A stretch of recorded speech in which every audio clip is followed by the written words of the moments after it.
I watched a debate once. The topic was, do friends have to be of equal social and economic status? Oh, this is truly a poignant question. My answer is, yes, they do. What does equal social and economic status mean? We need to be clear that it's not just about money.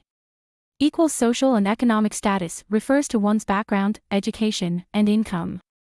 When these three elements combine, it basically determines your social class. Yes, there are social classes among people. It won't disappear just because we pretend it doesn't exist. When making friends, our intention is definitely not to find someone of equal social and economic status. Who the hell makes friends based on their credentials? Looking at their graduation certificates, looking at their salaries. That's insane. Our motivation is not to find someone of equal social and economic status, but the result often ends up that way. Friends who can accompany us for a very long time are usually of equal social and economic status, similar in class. Those who violate this rule will gradually drift apart over time. There's an interesting story online. A journalist interviewed a child in a kindergarten. This child comes from a wealthy family and often brings many toys to school, so the other children always ask this child to play with their toys. Seeing how popular this child was, the journalist asked, "You are so popular, you must have many friends, right?" The child said, "No, I only have one friend. The others just ask me for toys to play with.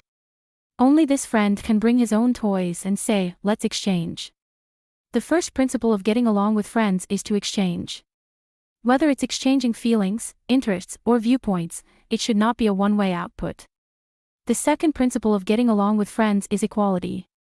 Equality in various aspects such as social resources, status, income, knowledge, and perspectives, even in terms of appearance.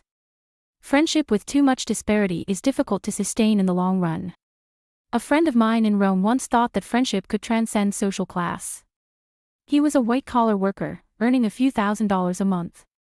His college classmate, a good friend, became the CEO of a listed company at 29, earning several $1,000,000s a year with various bonuses.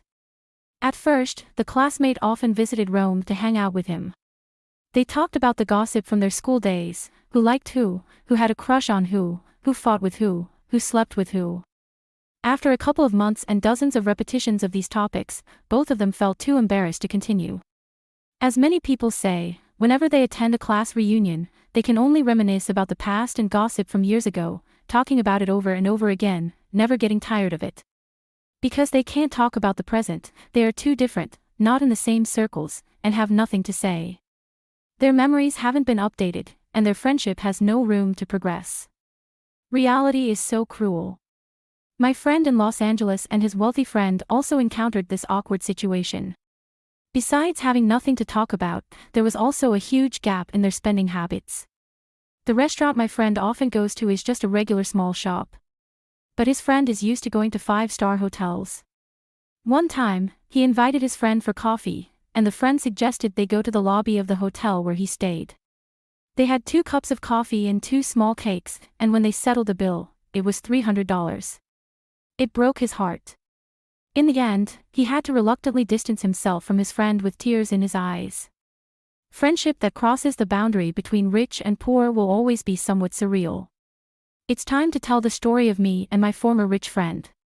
A few years ago, I got to know a wealthy person through an interview. She talked about a relative's child who went to work in a small African country for a higher salary. She couldn't understand it. She said, just for an annual salary of $500,000. Just $500,000. I was deeply hurt. Once, someone wanted to give her a watch worth $20,000 as a favor, but she refused.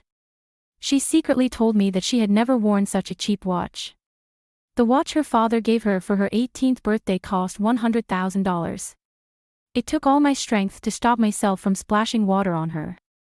One time, her family went on vacation to the beach, and when it started raining, they found shelter in the sales office of a property development. They ended up buying 2 houses on a whim. When I heard this, I felt really down. I know you must be doubting whether this is true. I really wish it were fake. Let me say from the bottom of my heart, the world of the wealthy is truly extravagant. I love it. In addition to owning properties all over the country, she also bought many properties abroad. She said that buying property is a great investment. Then she asked me with a sincere and innocent look, "Buying property is really good, why don't you buy one?" I said, "Because the balance in my bank account doesn't allow me to show off like that." She is not just wealthy, she is also an elegant wealthy person. When she invited me to watch opera for the 8th time, I really wanted to collapse. Honestly, every time I accompanied her to watch those niche operas, I slept really soundly. In fact, the biggest problem with cross-class friendships is mental exhaustion. Both parties have to accommodate each other's ways of thinking and living habits. Over time, the friendship often ends without any trouble. We always ask an eternal question: why do good friends gradually drift apart? The truth is very realistic, because your social classes have changed. Every graduation is actually a class differentiation. Education and wealth largely determine our circle of friends. If your current good friends have a class difference with you, what do? You have two choices. First, you can be at peace with yourself and let them go.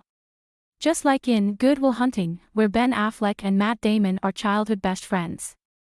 Ben Affleck has a classic line. "Every day, I drive to your house to pick you up, and we go out for drinks and heart-to-heart talks, and it's really enjoyable. But do you know what moment I yearn for the most every day? It's when I get out of the car and walk to your door, those 10 seconds, hoping that when I knock on your door, you've already left home, and left without a word." He hopes that one day, Matt Damon will go chase his dreams, do something a genius should do, even if their friendship ends. Second, you can continue to work hard to stand at the same level as them. The highest level of friendship is having a better version of yourself standing beside a better version of me.